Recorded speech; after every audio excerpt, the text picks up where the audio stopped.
বন্ধুরা, আমি এখন টমেটোর ঝাল করব। খালি কড়াই একটু গরম করে নিয়ে এবার আমি কড়াইয়ের মধ্যে একটু তেল দেব। তেলটা গরম হয়ে গেলে তারপর আমি পেঁয়াজ ছাড়ব।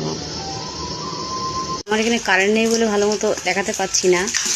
এই পেঁয়াজগুলো আমি কেটে দিলাম। এবারে আমি লঙ্কা ছাড়লাম। এবারে এটাকে একটু একটু ভাজা করব। লাল লাল ভাজা হয়ে গেলে আমি এবারে টমেটোটা ছাড়বো। এবার আমি টমেটোগুলো সব কেটে দিলাম এর মধ্যে।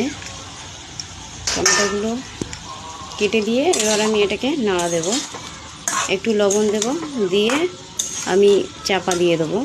টমেটো পুরো একদম হেজে আসবে। এবারে আমি একটু লবণ দিয়ে দেবো।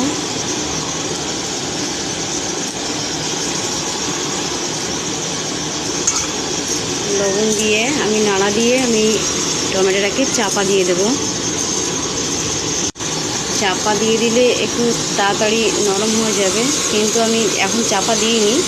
তবে চাপা না দিলেও চলবে। গ্যাসটাকে একটু সিমে দিয়ে এটাকে নাড়াচাড়া দিলেই একদম পুরো গলে যাবে। টমেটোর মধ্যে আমি একটু জল দেবো না, জল দিয়েই আমি টমেটোর যে রসটা আছে সেই রসেতেই আমি টমেটোর ঝালটা করব।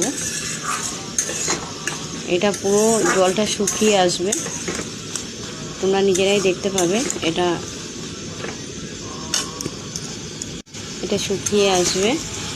তবে এটা গরম ভাতে মেখে খেতে খুবই ভালো লাগে।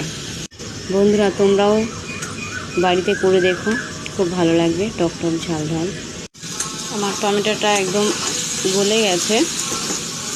কড়াইয়ে একটু লেগে যাবে, তবে তোমরা এটা খেয়াল রাখবে যাতে পুরো পোড়া না লেগে যায়।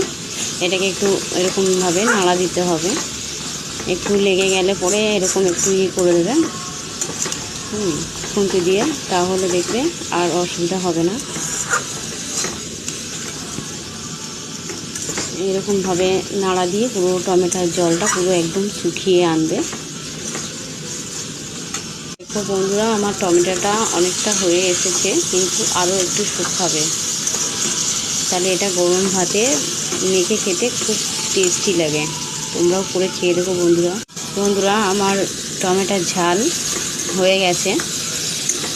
এবারে আমি নামিয়ে দেব। তোমরা চাইলে আর একটু শুকাতে পারো বা এরকমও নামাতে পারো, অসুবিধা নেই। আমার হয়ে গেছে, এবার আমি নামিয়ে দেবো। তো আজকের রেসিপি এইটুকুই। টাটা বন্ধুরা, ভালো থাকবে।